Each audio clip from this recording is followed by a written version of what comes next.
네, 원 저자가 사실 조금 다른 의미로 썼던 용어입니다. 그 사례가 소개가 되어 있는데요. 아시겠지만 기존에 그 오디오 시스템이 진공관으로 되어 있었죠. 그래서 어떤 진공관 회사가 있는데 어느 날 갑자기 이제 트랜지스터라고 하는 뭔가 이런 소리를 낼 수 있는 다른 반도체 소재가 개발이 됐어요.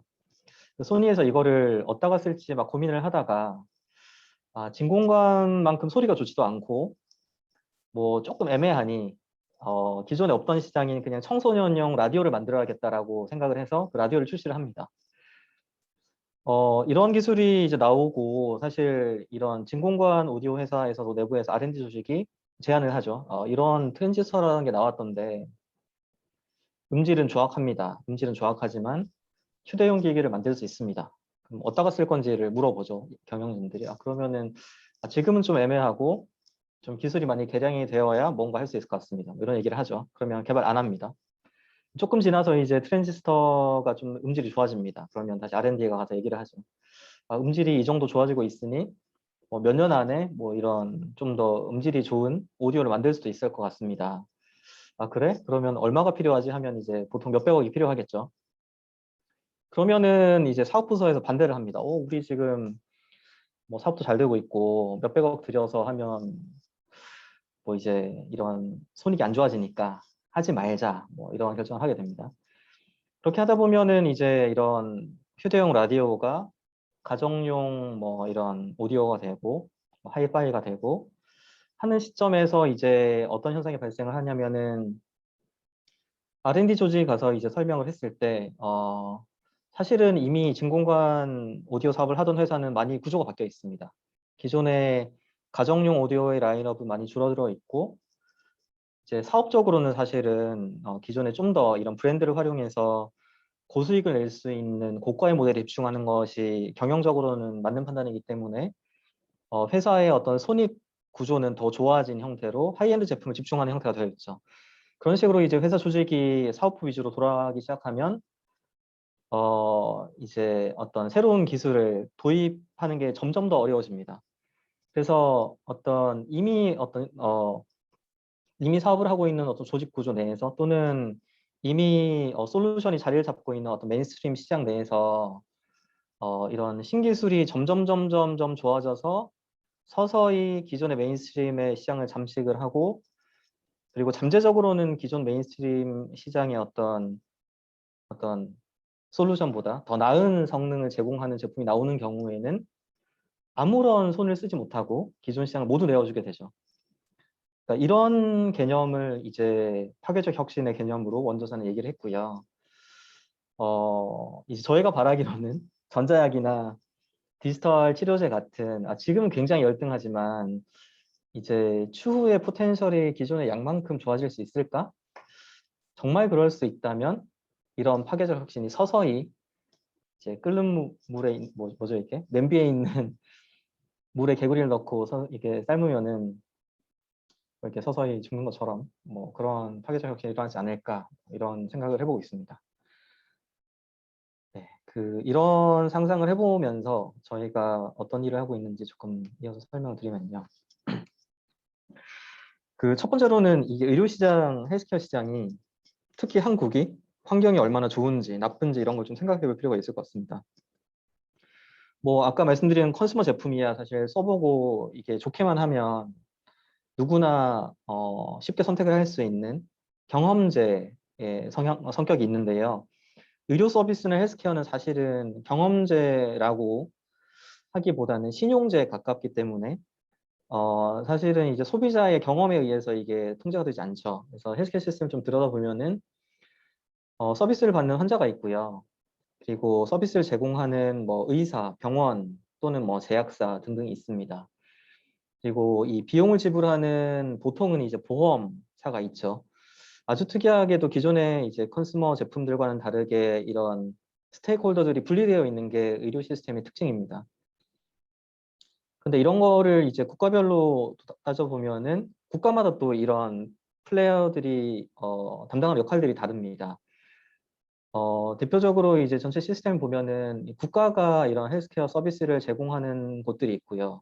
영국, 캐나다, 스웨덴들이 있고 한국은 국가가 서비스를 제공하진 않고 이제 이런 사설 의료기관들이 서비스를 제공하지만 어떤 그 급여와 의료 행위를 국가에서 강력하게 통제를 하고 이걸 보험으로 이제 통제하는 아주 특이한 이제 이런 국가 보험 제도를 가지고 있습니다. 비슷한 국가가 일본과 이제 대만이 있고요. 그리고 나머지가 이제 뭐 프리마켓이고요. 뭐 대표적으로 이제 미국이 있고 지금 이런 국가 보험 제도로 바꾸려고 하고 있죠. 이런 이 국가들의 좀 특징을 살펴보면 사실은 공립병원의 수가 당연히 이제 국가에서 운영하는 헬스케어 시스템일수록 공립병원이 많습니다. 근데 한국을 보면은 되게 특이하죠. 그러니까 이게 뭐랄까요? 그러니까 이런 공적 비용이나 이런 것들의 투입이 아주 많지도 않으면서 퍼블릭 병원이 많지도 않으면서 오히려 사설 이제 병원들이 굉장히 많은데도 비용을 통제하고 있는 이제 특이한 구조를 가지고 있는데요. 이 지표들이 사실은 뭐 헬스케어 시스템이 좋다 나쁘다를 좀 얘기하기는 좀 그렇지만 그냥 비용 효율성만 봤을 때 몇 가지 지표를 보면은 굉장히 좋습니다. 그 지금 이제 어 인구당 지불 이런 헬스케어에 쓰는 비용을 보면은 한국이 굉장히 낮은 수준이고요. 프리마켓인 미국은 굉장히 높은 수준이죠. 그래서 일단 돈을 좀 적게 쓰고 그다음에 얼마나 의사를 많이 만날 수 있는지 숫자를 보면 미국은 돈은 많이 쓰는데 병원은 잘 못 가죠. 못 가는데 한국은 비용을 되게 적게 쓰는 편에 속하는데 병원은 제일 많이 갑니다. 그리고 뭐 이게 또 모든 걸 대변하진 않지만 어떤 헬스케어 시스템의 좀 대표적인 지표 중에 하나인 영유아 사망률을 보면은 한국이 굉장히 우수한 성과를 내고 있어요. 그래서 좀 전반적인 보편적인 어떤 의료 시스템을 봤을 때는 한국이 가성비가 굉장히 훌륭하고 퍼포먼스가 굉장히 뛰어나다라고 판단할 수 있을 겁니다.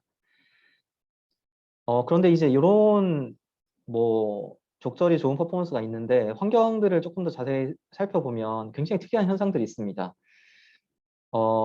지금 보면은 한국의 이제 대표적인 병원들의 베드 수인데요. 아산병원, 뭐 연세병원 지금 더 커졌죠.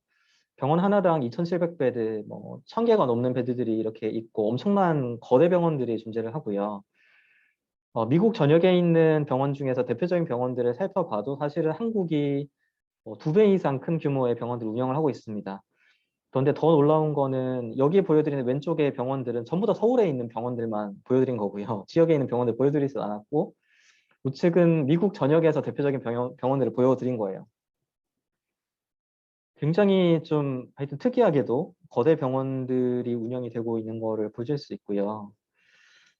그리고 이제 어떤 시술의 그 시술 유형들을 봤을 때 한국이 일반 출산과 그다음에 그 제왕절개술 비용을 봤을 때 제왕절개술이 한 2배 정도 비싸거든요. 근데 이제 제왕절개술 시술 비율이 굉장히 높죠.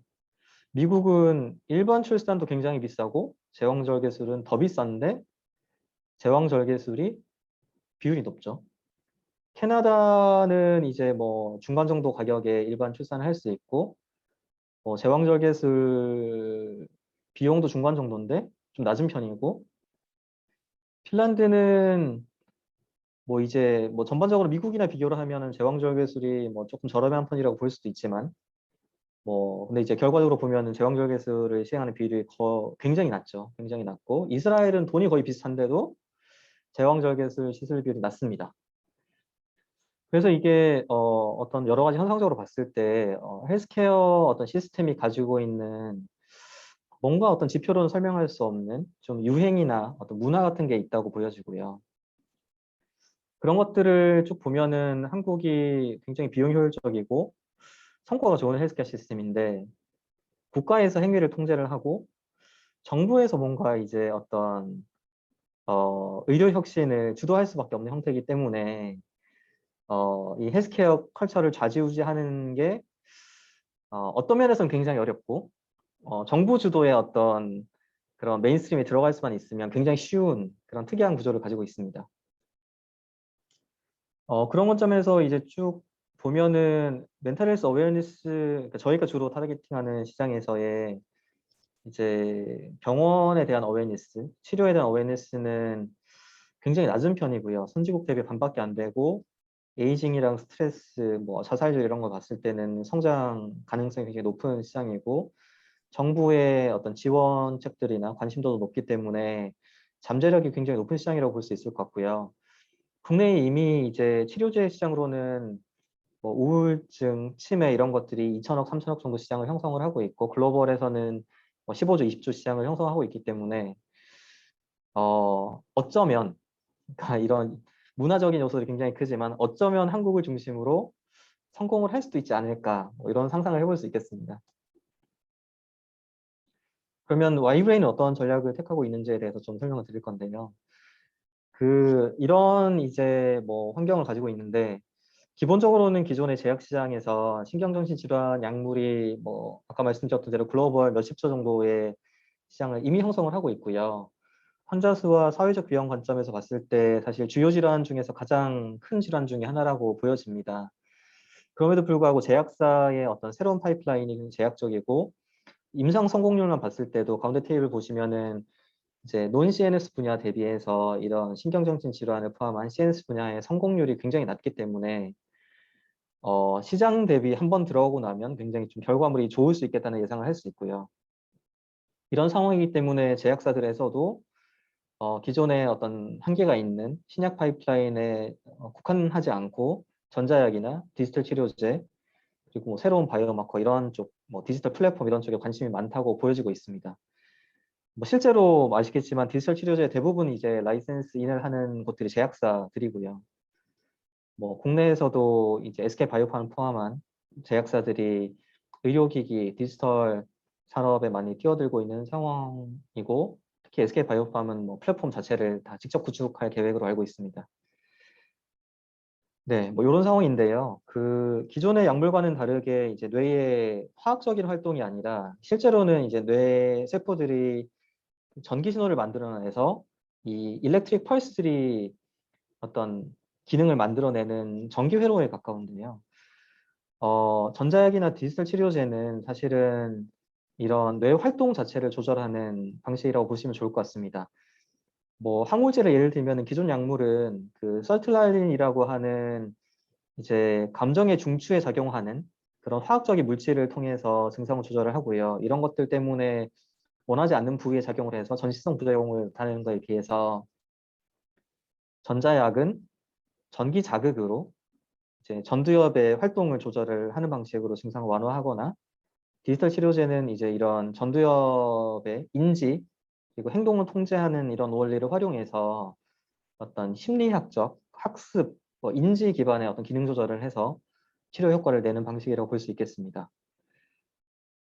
전자약의 이제 가장 대표적인 좀 고전적인 사례는 뇌신부 자극술입니다. 이분은 이제 파킨슨병이 있으셔서 도파민 분비가 잘 안 돼서 이제 손이 막 떨리는 운동 조절을 못하는 증상이 있는데요. 두개골을 연 다음에 도파민 분비와 관련된 영역에 전극을 삽입을 하고 기기를 체내에 임플란트를 해서 전기를 딱 켜면 즉각적으로 증상이 완화됩니다.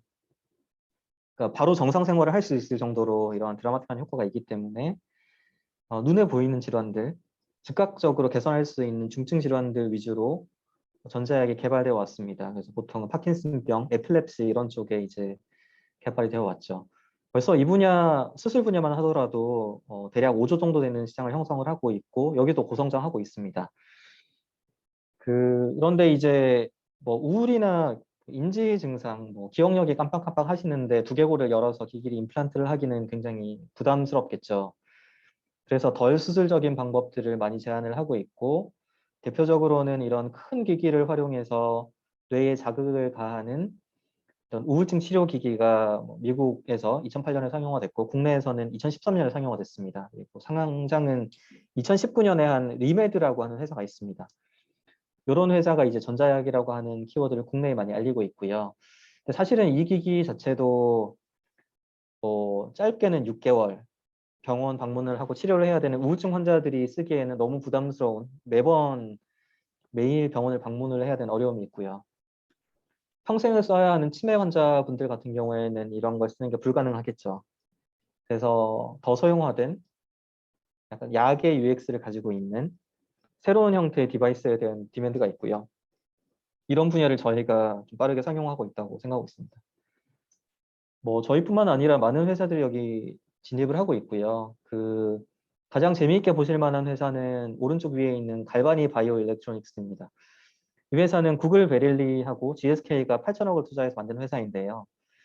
이 회사의 메인 제품은 수술해서 전기 자극을 주는 기기를 쌀알 만한 크기로 소형화해서 주사기로 시술을 하는 수준으로 소형화하겠다라는 걸 목표로 하고 있고요. 최근에 이제 류마티스 관절염 6개월 임상에 성공을 해서 좀 관심을 모으고 있고, 이런 통증 분야에 웨어러블 디바이스도 제휴를 통해서 상용화를 추진하고 있어서 이제 관심을 갖고 있습니다. 그러니까 이런 큰 기업 외에도 이런 뭐 중소규모의 기업들이 제약사 투자를 유치를 해서 다양하게 상용화를 하고 있고, 아까 보여드렸던 파킨슨병 증상 억제하는 제품이 최근 허가된 기기에서는 이렇게 웨어러블 손목시계 형태로 상용화돼서 그러니까 감각신경에 적절한 전기 자극을 줘서 해당 증상을 억제할 수 있는 형태로 좀 진보된 형태로 상용화되고 있습니다. 그래서 뭐 조금 유추를 해보자면 아까 말씀드렸던 파괴적 혁신이 어쩌면 이런 식의 발전을 통해서 가능할 수도 있지 않을까, 뭐 이런 상상할 수 있고요. 큰 틀에서는 신약 대비 큰 장점은 일단은 인허가가 용이하고 확률이 높다는 점이 가장 큰 장점입니다. 전자약이나 디지털 치료제는 기본적으로 의료기기 허가 체계를 따르기 때문에 새로운 물질로 이걸 먹으면 죽을 수도 있다는 가정을 가지고 있는 신약과는 다르게 익히 저희가 알고 있는 전류는 이 정도까지 괜찮아. 이제 기존에 있던 기기 대비 이 정도 안전해라고 하는 건 누구나 예상할 수 있는 것들이고, 더더욱이 소프트웨어 기반의 디지털 치료제들은 위해성에 관련해서는 크게 이제 우려가 없는 상황이죠. 그렇기 때문에 일상 이상을 보통은 이제 패스를 하고 인체 대상의 효능 관련 최적화 임상을 바로 진행을 할 수 있습니다. 뭐 그런 간소함 때문에 이제 뭐 기존 네이처 바이오텍이나 미국 FDA 통계 자료에 따르면 의료기기 이제 규제상 허가 기간도 짧고요. 허가 성공률도 굉장히 높은 축에 속합니다. 저희는 이런 여러 가지 규제적인 장점을 시행착오를 많이 겪었습니다만 이제 결과적으로는 활용해서 상용을 진행을 하고 있고요. 저희의 메인 프로덕트는 병원에 이런 관리할 수 있는 처방 스테이션을 두고요. 그리고 이 하나의 처방 스테이션에 이론적으로는 무한개의 치료용 전자약 모듈을 연동할 수 있게 되어 있습니다. 치료용 전자약 모듈은 이렇게 이제 조그맣게 휴대가 간편하게 되어 있고, 이 모듈에 기본적으로는 뭐 우울증 치료, 치매 치료, 편두통 치료라고 하면 해당 전기 자극 패턴을 프로그래밍 할 수 있고요. 그리고 어떤 치료 효과만 구현할 수 있는 게 아니라 하루에 30분, 그다음에 이제 2주 처방이라고 하면 딱 정해진 대로만 동작을 하도록 이제 시스템이 구성이 되어 있습니다. 그래서 저희가 이제 좀 이런 시스템을 활용해서 기존 약물에서 있었던 수능도 문제들을 해결할 수 있다고 생각을 하고 있고요. 수면제 한꺼번에 드시고 자살 시도하시거나 이런 문제가 없이 이 기기는 딱 정해진 프로토콜대로만 동작을 하기 때문에 그런 문제를 없앨 수 있고, 실제로 저희가 이제 세계 최초의 재택 자가 사용 임상들을 확증 임상을 여러 번 수행을 했는데요. 재택에서 문제 없이 사용을 하실 수 있다는 게 검증이 됐습니다. 그리고 잠재적으로는 사실은 현행법상 조금의 이슈가 있어서 저희가 실시간 서비스를 제공하진 않지만 이 모듈이 블루투스를 가지고 있어요. 그래서 원하시면 블루투스 모바일을 통해서 실시간으로 이런 웹 대시보드에 사용 이력들이 업로드되게 되어 있습니다. 그래서 병원이 원하시면 이 환자분이 처방대로 썼는지 안 썼는지, 재사용 시도가 있었는지, 잊어버리셨는지 이런 것들을 알 수 있고, 이런 좀 특징들을 이용해서 추후에는 어떤 플랫폼 서비스를 하려고 하는 여러 사업자들과 파트너십이 가능하지 않을까 염두에 두고 있고요. 그 중에 일부 서비스는 저희가 이제 실제 좀 구현을 하고 있습니다. 그 중에 하나는 좌측에 이런 치료를 좀 더 도울 수 있는 환자의 뇌 전기 활동을 분석할 수 있는 이제 2등급 의료기기 플랫폼을 저희가 상용화를 했고, 병원에서 한 5분 정도 착용을 하면 환자의 뇌 상태가 얼마나 과활성화 되어 있는지 이런 정보들을 리포트로 보여주고요. 그래서 치료 과정상에서 어떻게 변해가는지 이런 것들을 추적할 수 있습니다. 그리고 치료기기랑 연동되는 모바일 서비스를 통해서 아까 말씀드렸던 기기에서 그 추출된 수능도 데이터뿐만 아니라 본인의 이제 자가 증상, 설문 이런 전자 설문을 기록을 할 수 있고 액티비티나 슬립 트래킹 정보들을 이제 여기 업로드를 할 수도 있습니다. 그래서 이런 것들을 통해서 하나의 플랫폼에서 진단부터 치료 관리까지 다 이제 제공을 하고 이런 데이터 기반의 인사이트를 뽑아내는 것이 목표 중에 하나고요. 큰 틀에서는 이제 이런 경쟁력을 봤을 때 가장 중요한 건 임상적인 역량이고요. 실제 현재 이제 규제 범위 내에서 인허가를 받아낼 수 있는 임상을 설계하고 받는 게 중요할 것 같고, 만약에 이걸 받을 수 있다고 한다면 비즈니스적으로 병원에서만 쓰는 기기이냐, 아니면 하드웨어만 있는 기기이냐, 아니면은 수천 명이 동시에 쓸 수 있는 어떤 플랫폼 기반의 서비스이냐가 추후에 경쟁력을 좌우할 수 있다고 생각을 하고 있습니다.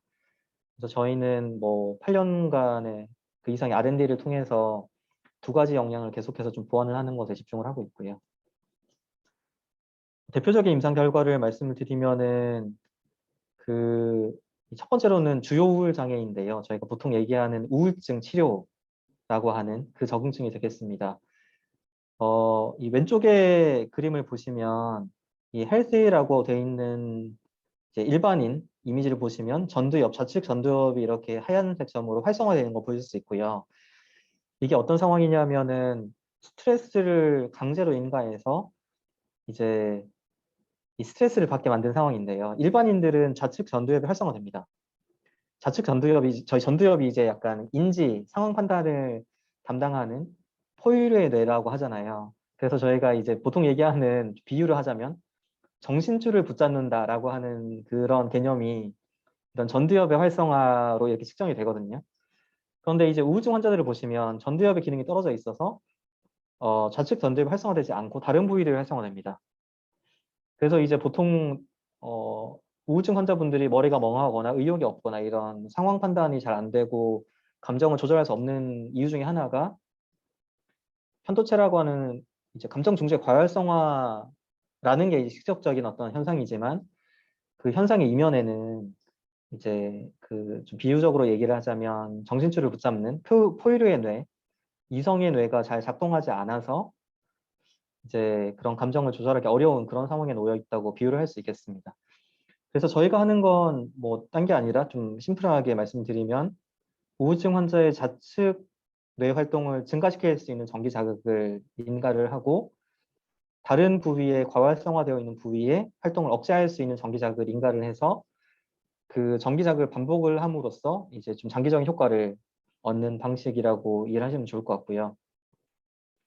저희가 2016년에 수행한 다기관 임상에서는 그 중등도 그리고 이제 중증 주요 우울 장애 환자분들을 대상으로 인노를 해서 약물과 1대1 비교 임상을 했습니다. 한 군은 약물을 주고 다른 군은 저희 전자약을 인가를 했고요.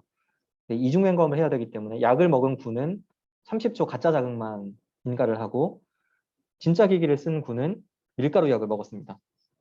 그래서 이중 맹검을 했기 때문에 여러 가지 플라시보 이펙트를 제외하고 이제 명확히 어떤 직접적인 효능만 봤을 때도 이 두 가지 솔루션이 비슷한 결과를 보인다고 할 수 있겠고요.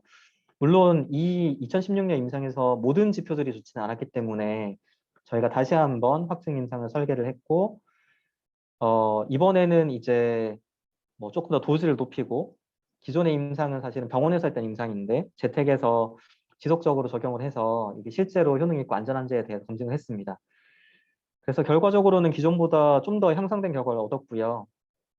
6주간 자가 사용을 했을 때 전체 참여군에서 57.4%라고 하는 기존 저희가 검증했던 항우울제 효과보다 더 뛰어난 결과를 얻었고 이제 프로토콜을 잘 준수를 하면 60% 이상 이제 관해가 되는 치료가 되는 결과를 얻었기 때문에 기존 항우울제에 비견할 만한 경쟁력이 있는 솔루션으로 검증이 됐다고 볼 수 있겠습니다. 그래서 이제 이런 임상 설계 디자인을 기반으로 해서 주요 우울 장애, 우울 증상 개선을 할 수 있고 그래서 저희가 흔히 얘기하는 우울증 치료, 적응증 그리고 재택에서 사용할 수 있고 심지어 환자가 단독 치료 목적으로 이것만 사용할 수 있는 적응증을 저희가 세계 최초로 얻게 되었습니다. 저희는 해당 시스템에 대한 이제 상용화 준비를 하고 있고요. 아마 10월에 출시가 될 걸로 보이는데요. 이런 우울 제품 외에도 사실 인지 개선에 대해서도 임상을 진행을 하고 있습니다. 저희가 하고 있는 임상은 치매 환자군을 대상으로 한 거고요. 정확히는 치매 중에서도 경도 치매로 진단된 분들 인지 개선 목표로 이제 확증 임상을 하고 있습니다. 저희가 기존의 스터디에서 관찰했던 현상은 이제 저희는 인지와 관련되어 있는 그 전두엽의 전 영역을 전기 자극을 주게 되는데요. 3주 이상 사용을 했을 때 관찰을 해보면 FDG 펫이라고 하는 이제 뇌의 그 당대사 대사량을 측정할 수 있는 이미징을 해보면 이 전두엽뿐만 아니라 측두엽 영역에서 굉장히 큰 이런 활성화를 관찰을 할 수 있고 저희가 익히 이제 전두엽과 측두엽을 통해서 인지 프로세스가 일어나고 이런 단기, 장기 기억력이 형성되어 된다고 알고 있기 때문에 이제 굉장히 과학적으로 기존 보고들과 일치하는 결과들을 얻고 있고요. 다만 이제 3주에서 한 6주 정도까지는 이런 이미징과 주관적 지표에서는 굉장히 좋았지만 MMSE라고 하는 치매 진단 지표에서는 트렌드만 보이고 이제 이런 통계적으로 유의미한 결과를 얻을 수는 없었습니다. 그런데 저희가 사실 여러 번 이렇게 좋은 결과들이 있다는 것을 확인을 했기 때문에 좀 이제 재택 시스템을 만든 이후에는 좀 자신감을 가지고 재택에서 6개월 매일 최대 120회까지 적용을 했습니다. 그렇게 했더니 이제 약물만 투여를 한 군 대비해 대조군 대비해서 저희 전자약을 쓴 군에서 월등하게 좋은 결과를 얻을 수 있었고 뭐 아시겠지만 최근 바이오젠에서 치매 치료제가 FDA 허가를 받았죠. 아밀로이드 베타는 많이 줄지만 증상은 개선을 하지 못했습니다. 그럼에도 불구하고 이제 이런 치료제가 없기 때문에 FDA가 허가를 내줬는데요. 저희는 그런 관점에서 봤을 때는 이미 이제 대조군과의 유의미한 차이를 보이고 있기 때문에 긍정적인 결과를 기대를 하고 있고요. 지금 식약처 허가 임상 단계로 진행을 하고 있고 지금 추이대로 진행이 된다면 내년 여름에 끝나서 내년 하반기 정도에는 이제 치매 개선 전자약으로 허가를 받을 수 있을 것으로 기대를 하고 있습니다.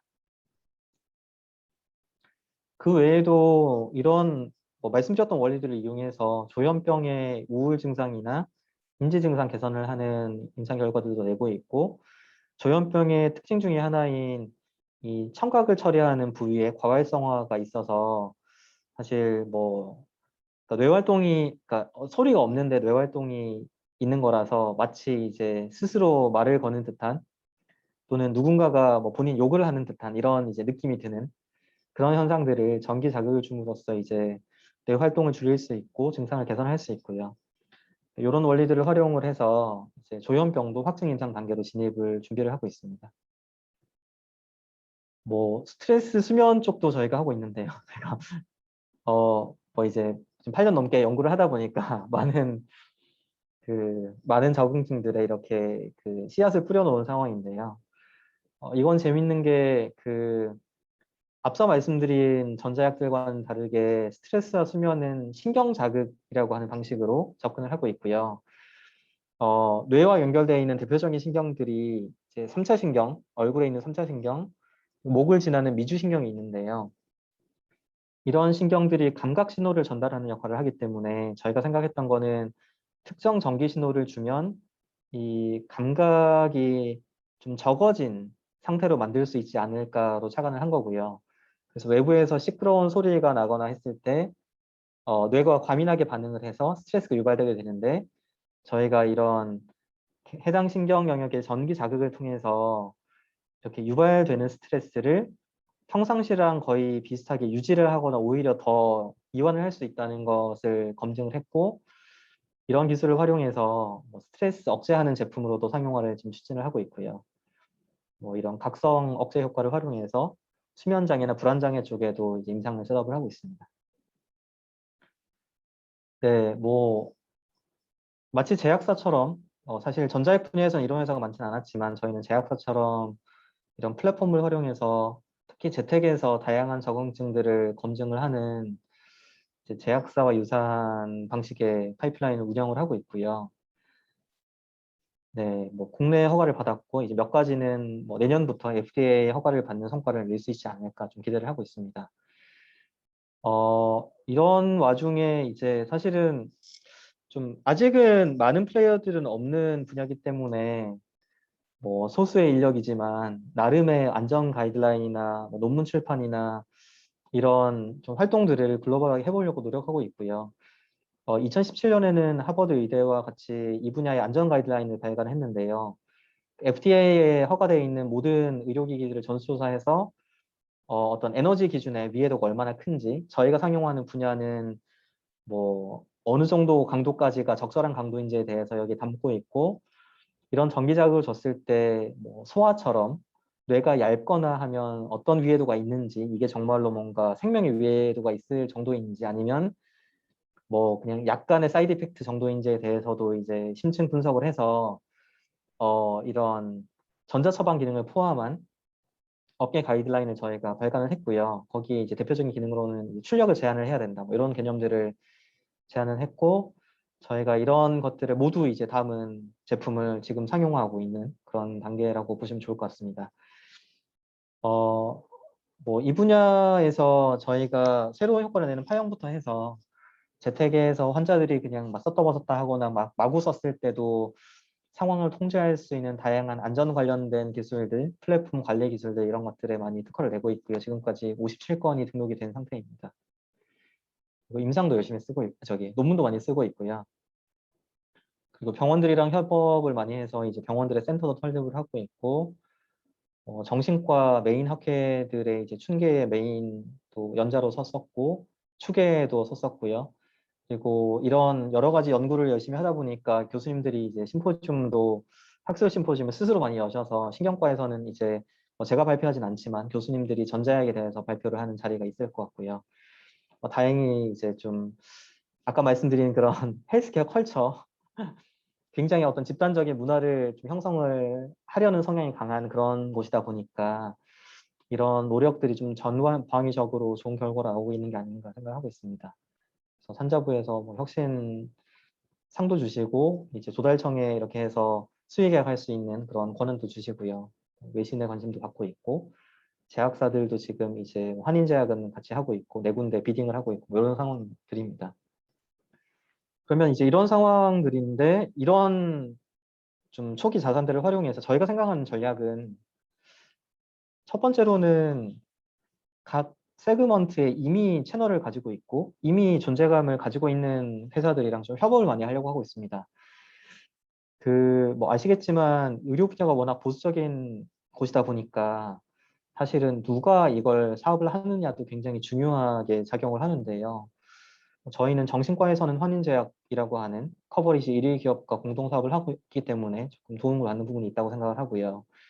뭐 노인 요양 서비스 국내 업체 1위, 국내 1위 업체 뭐 이런 회사들과도 협업을 하고 있고, 일본에서는 그 재택치료 분야 1위 회사와 지금 판권 협상을 하고 있습니다. 이뿐만 아니라 다른 분야에서도 비슷한 방식으로 저희는 기술에 집중하고 이런 플랫폼을 가져다가 기존의 약물처럼 빠르게 이렇게 퍼뜨릴 수 있는 그런 접근을 하려고 생각을 하고 있습니다. 저희는 중증 질환을 중심으로 이제 상용을 하고 있지만 사실은 마켓 포텐셜은 조금 더 경증 질환이나 웰니스 쪽에 있다고 생각을 하고 있습니다.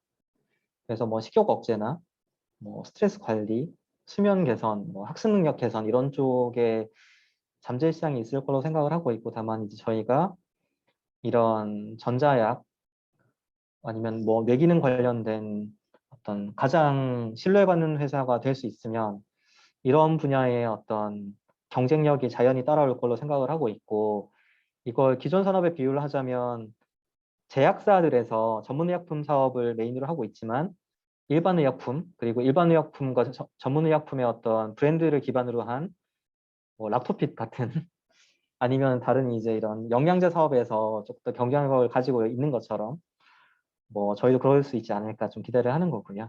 예. 잠재적으로는 뭐 전자 제약사 뭐 이런 뭐 그런 큰 기업으로 성장을 하기를 좀 기대를 합니다. 근데 뭐 여러 좋은 말씀만 드렸는데, 근데 사실은 이 분야에 좀 제약도 큰 제약이 있습니다. 약물 같은 경우에는 허가 성공률이 굉장히 낮기 때문에 굉장히 보수적으로 임상 파이프라인 운영을 하고 있고, 시장 진입 시점부터 대규모 자금이 투입이 돼서 이제 대규모 임상 데이터를 가지고 바로 급여화를 시키는 게 기본적인 어떤 루틴이기 때문에 주류 의료 행위로 진입하기 용이한 반면에, 전자약이나 디지털 치료제는 오히려 이런 접근성, 그러니까 이제 인허가에 대한 좀 장벽이 낮은 것이 주류 시장에 진입하는 데 있어서는 오히려 걸림돌이 되고 있는 것 같습니다. 허가를 할 때 사실 제약 산업만큼 큰 데이터셋이 필요하진 않거든요. 그러다 보니까 뭐 급여를 적용하기에는 에비던스가 부족하게 되고, 그렇게 되다 보면 이제 아까 말씀드린 국내 어떤 의료 문화, 특히 이제 이런 주류 의료 행위, 보편화된 의료 행위를 메인으로 하는 시장에서는 약점이 분명히 있다고 보여집니다. 뭐 이런 것들을 단기간에 극복한 사례가 코로나19 사태라고 생각을 하고요. 아시겠지만 뭐 이런 허가 단계부터 굉장히 말이 많았던 진단 키트이지만 사실은 가장 기본적인 안전성만 확보가 되고 가장 기본적인 기능만 확보가 된다면, 그런 것들을 사실 정부가 선제적으로 시스템에 도입을 함으로써 그 어떤 곳보다 빠른 혁신이 가능한 국가가 한국이라고 생각을 하고요. 코로나 처음에 말이 많았지만 이제 뭐 일정 데이터가 나온 이후에는 누구도 말을 못하는 세계 최고의 제품들이지 않습니까? 그래서 이런 것들을 가능하게 하는 게 전자약 중에서도 플랫폼 기반의 전자약, 재택 기반의 전자약, 그리고 디지털 치료제는 아마도 어떤 PHR이나 EMR과 연동된 형태의 어떤 디지털 치료제들이 이런 기회가 있지 않을까라고 생각을 하고 있고, 혁신의료기기 특별법이 발효가 됐죠.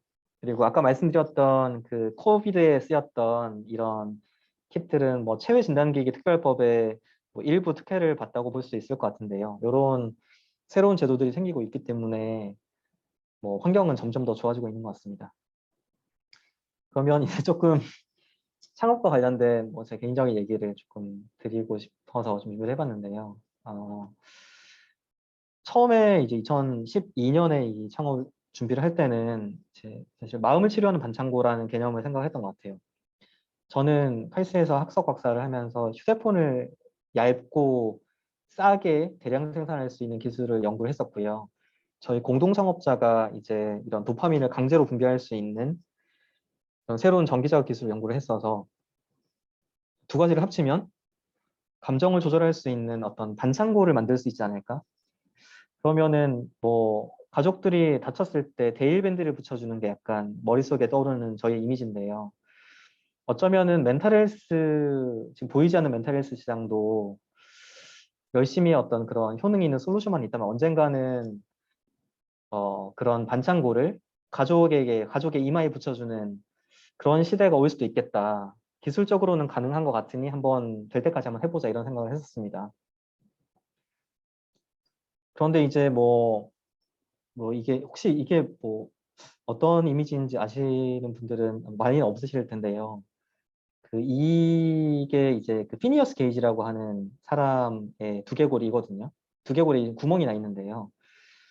그러니까 이분이 어떤 분이냐면은 그 미국 개척 시대에 철로 공사를 하다가 폭발 사고로 이 철제 아이언빔이 두개골을 관통을 해서 이제 거의 죽다가 살아나신 분인데, 이분이 살아남고 나서 보였던 행동이 직원들 성추행을 참지 못하거나 주위에서 조금만 뭐라고 하면 이제 화를 참지 못해서 주먹다짐을 했던 이런 이제 증상을 보이셨던 분인데, 사실 이분 때문에 이 전두엽의 일정 부분이 소실됐을 때 감정 억제를 못하는구나 라고 이제 사람들이 알게 돼서 이런 전자의학 또는 뉴로사이언스의 시초가 됐던 이런 분이거든요.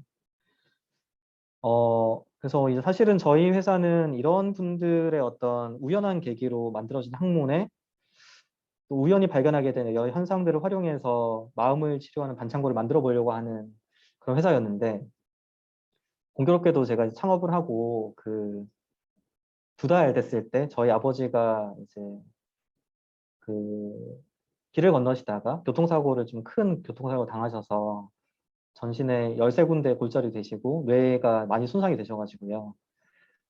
이제 지금 뭐 인지장애 6급 받으시고 좀 계속 그 이후로 쉬고 계신 상황인데, 뭐 잘은 모르겠지만 뭐 이런 뭐 그런 여러 가지 좀 어려움을 겪다 보니까 뭐 어떻게든 이거를 되는 데까지는 한번 해봐야겠다. 뭐 이런 생각을 조금 하게 된 것 같고요.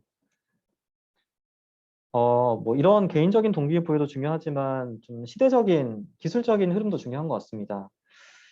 그 말씀드렸던 전자약의 수술 기반의 전자약의 한계를 해결하기 위해서 사실은 이런 비수술적인 자기 자극 기반의 큰 전자약들이 2010년 초반에 굉장히 각광을 받고 있던 시기이고 FDA 허가를 받은 지 얼마 안 됐고 국내에서도 이제 이런 허가를 막 끝낸 그런 상황이었기 때문에 저희 기술도 이제 트렌드에 따라서 상용화될 수 있겠다는 확신이 있었고 이때쯤 창업을 했는데 그 이후로 이 분야의 어떤 임상 논문 건수가 폭발적으로 증가를 하더라고요. 그래서 2017년 기준으로는 이제 기존 기술보다 훨씬 더 빠르게 발전하는 분야가 됐습니다.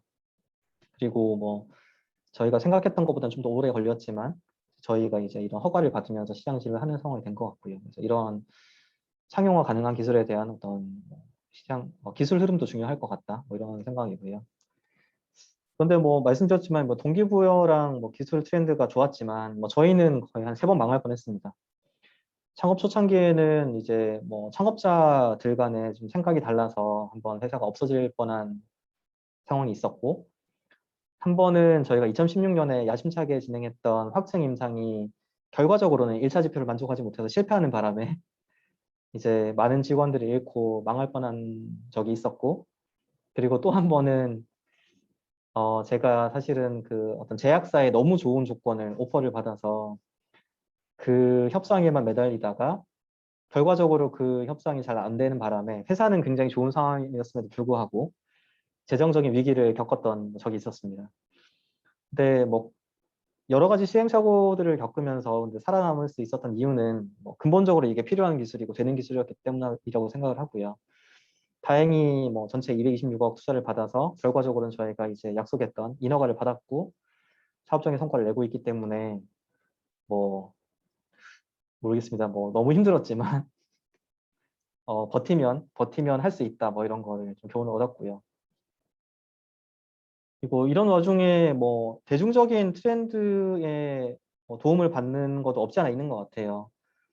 리메드가 2019년에 상장을 하면서 전체 매출 구조에서 우울증이 차지하는 비율이 8% 정도밖에 안 되지만 전자약 전문 회사로서 선언을 하셨고 그 바람에 전자약이라고 하는 개념이 디지털 치료제만큼 지금 유명해지고 있는 상황이고 그래서 덩달아 저희도 이제 허가가 좀 더 빛을 발할 수 있었다고 생각을 하고요.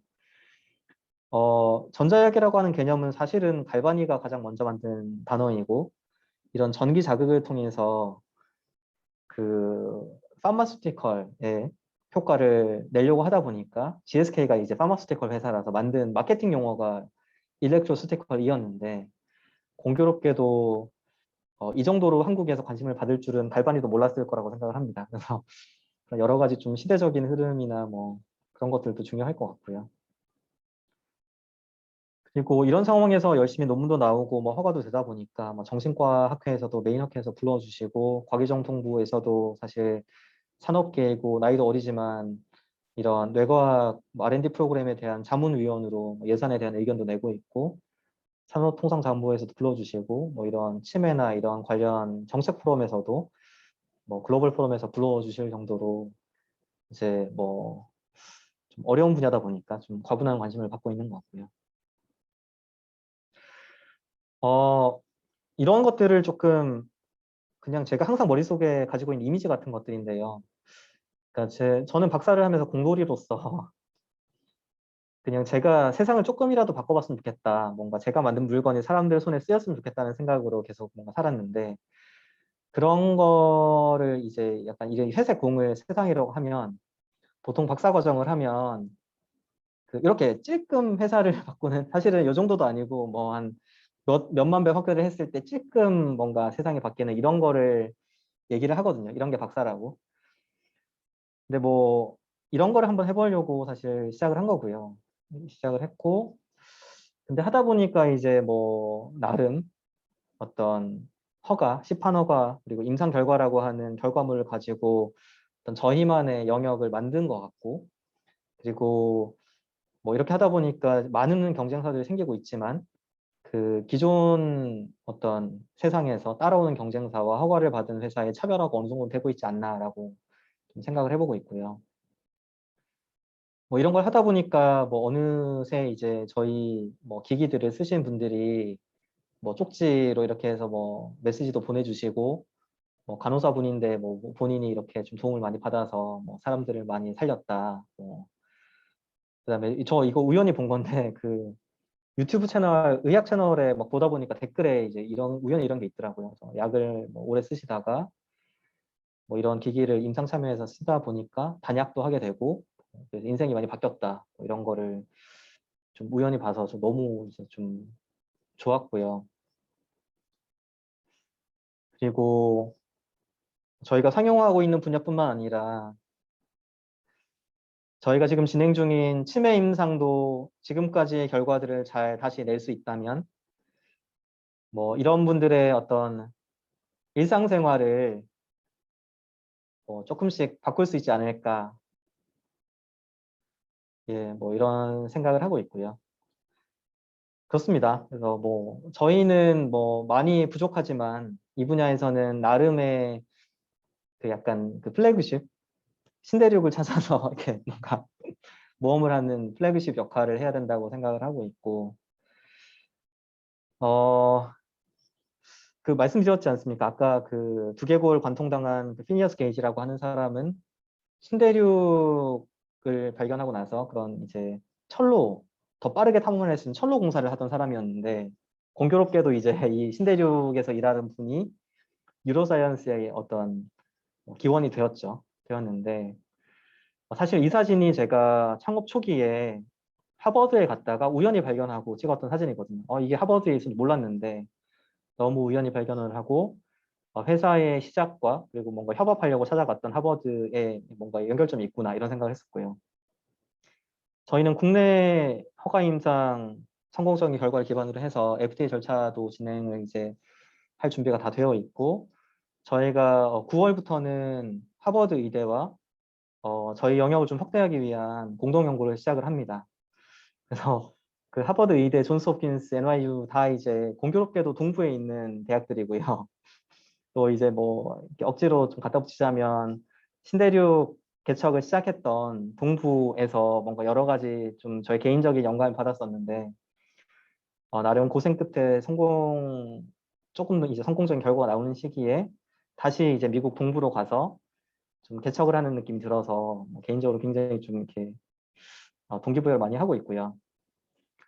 그렇습니다. 아까 보여드렸던 그 회색 그 원, 기존 세상에 뭐 저희가 있다가 이제 약간 나름의 플래그십으로 저희 나름의 이제 이런 뭐 대국을 찾았다고 생각하는데요. 아직은 굉장히 뭐 작은 시장이지만 그래도 나름 이게 뭐랄까 기존 어떤 세상에서 시각에서 봤을 때는 아직 이 영역에 도달한 기업이 없고 나름 저희가 처음 도달한 상황에서 그래도 조금 이렇게 저희가 이렇게 올라와 있는 게 기존 업계 뭐 기존 세상의 관점에서 좀 보이지 않을까?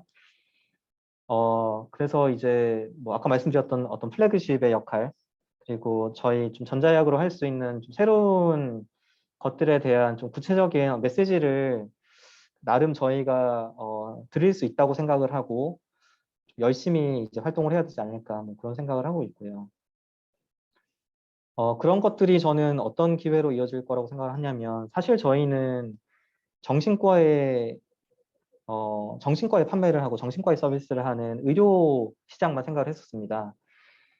근데 사실은 보시면은 우울증 진단을 받아서 실제 치료를 하고 있고 본인의 어웨니스가 있는 이 시장은 전체 시장의 극히 일부에 지나지 않습니다. 아시겠지만 뭐 지금 우울증 환자 약 100만 명이 육박을 하고 있는데요. 진단받은 환자이고 통계에 따르면 250만 명이 확실한 우울증 환자이고 1000만 명이 잠재 우울증 환자라고 알려져 있습니다. 그런데 그런 나머지 예방적인 영역이나 증상이 좀 약한 뭐 이런 또는 어웨니스가 없는 영역에 있어서는 아시겠지만 솔루션이 근거 기반의 솔루션이 전혀 없다고 판단을 하고 있습니다. 뭐 심지어 이제 약국 가서 우울증이 있는데 어떤 거 먹으면 돼요라고 얘기를 안 하시잖아요. 당장 병원을 벗어나면 그런 솔루션이 존재하지 않기 때문에 저희가 정신과를 중심으로 전문의약품을 중심으로 그런 메신저 역할을 잘 하면 어쩌면 디지털 헬스 서비스를 하고 있는 회사의 기존 서비스에 저희 솔루션을 탑재를 하거나 또는 최근에 갖고 있는 세라젬이나 바디프렌드 같은 의료기기 기반의 어떤 재택 의료기기에 저희 솔루션이 탑재가 돼서 몸만 관리를 하는 게 아니라 어떤 멘탈 헬스까지 관리를 할 수 있는 그런 새로운 개념으로 접근할 수도 있지 않을까. 그리고 저희가 어떤 이런 기술을 증명을 함으로써 그런 영역에서의 기회가 더 가속화되지 않을까 이런 생각을 하고 있고요. 그리고 한편으로는 그 마음을 치료하는 반창고를 저는 상상을 했었지만 같은 목적을 달성할 수 있으면서도 고객들이 조금 더 편하게 받아들일 수 있는 새로운 방식들이 충분히 있을 거라고 생각을 하고 있습니다. 그래서 저희가 이렇게 뭔가 발견한 신대륙 이런 게 모양은 좀 저희가 생각한 건 좀 다를 수도 있다. 뭐 완전히 다른 세상이 아니라 알고 보면 뭔가 이미 알고 있는 저희 세상의 일부일 수도 있고 뭔가 조금만 노력했을 뿐인데 뭔가 세상이 좀 많이 바뀔 수도 있고 이런 기회가 있지 않을까 하는 생각을 좀 가지고 있고요. 찾아보니까 만약에 제가 말씀드린 그런 옵션들 중에서 하나가 현실이 된다면 충분히 사업이 가능하겠다라고 생각이 들더라고요. 청소년 중에서 이미 4명 중 1명이 우울감 경험을 하고 있고 스트레스는 거의 뭐 절반 정도가 경험을 하고 있고 직장인들도 굉장히 많은 버든이 있고 뭐 노인분들도 치매까지 가지 않더라도 우울감만 있더라도 굉장히 큰 문제가 되기 때문에 이런 분들이 한 분이라도 있는 가정이라면 또는 이런 것들과 관련된 서비스를 이미 쓰고 있는 어떤 고객이라면 충분히 저희 솔루션을 팔 수 있다라고 생각하고 있습니다. 그래서 원래 제가 생각했던 마음을 치료하는 반창고는 좀 멘탈 헬스의 접근성을 개선하는 여러 가지 방법들을 좀 펼쳐놓고 좀 몇 가지 것들을 진행을 하고 있습니다. 네, 이상 Y브레인이었습니다. 감사합니다.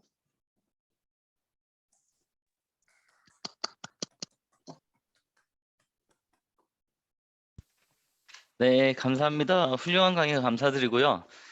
저도 생각보다 진짜 다양한 기능과 적응성을 가진 전자약을 준비하고 계셔서 인상 깊었습니다.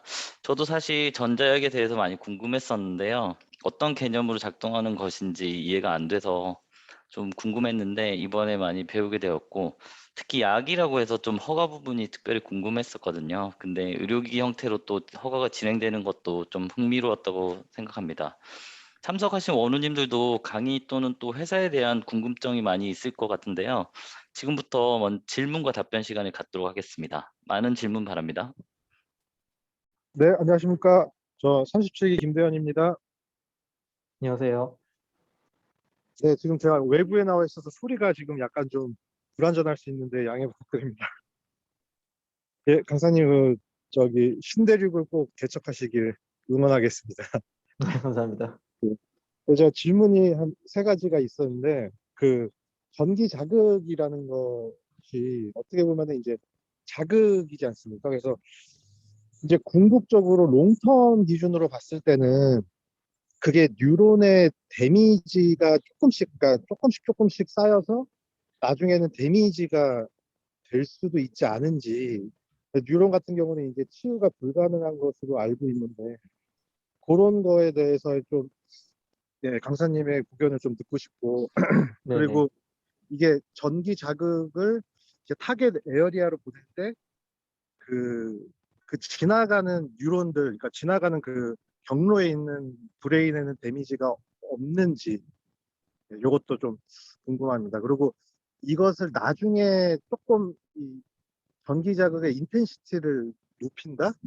약간 그런 식으로 해가지고 뇌종양 이런 것도 치료가 혹시 가능한지 이런 것도 좀 예, 궁금합니다. 네네. 네네. 네네. 첫 번째 말씀하신 질문이 죄송합니다. 아, 네. 그 네. 전기 자극이라는 게 어떻게 보면은 네네네. 예, 이제 맞아요. 롱텀 기준으로 봤을 때 이제 데미지에 약간 대해서 데미지가 예, 말씀하셨죠. 네. 기본적으로는 저희가 이렇게 생각을 하고 있습니다. 사실은 잠재적인 어떤 리스크는 있을 수 있다고 가정을 하고 모든 네, 임상이나 상용을 하게 되는데요. 기본적으로는 이 메커니즘이 일단 의료기기이기 때문에 기존 상용화된 어떤 기술들과 많이 비교를 하게 되거든요. 그런데 이제 직접적으로 비교를 하자면 현재 상용화돼서 이제 뭐 수만 회 이상 쓰여진 자기 자극, 펄스를 인가하는 자기 자극 기기 대비해서는 에너지 레벨의 100분의 1 수준입니다. 그래서 기존에 이제 이미 뭐 10년 이상 쓰이고 있는 기술이 있기 때문에 그것 대비 에너지 레벨이 10분의 1, 100분의 1 정도라고 한다면 이제 좀 추정을 해봤을 때 리스크 레벨도 그 정도로 낮다고 일단 보는 거고요.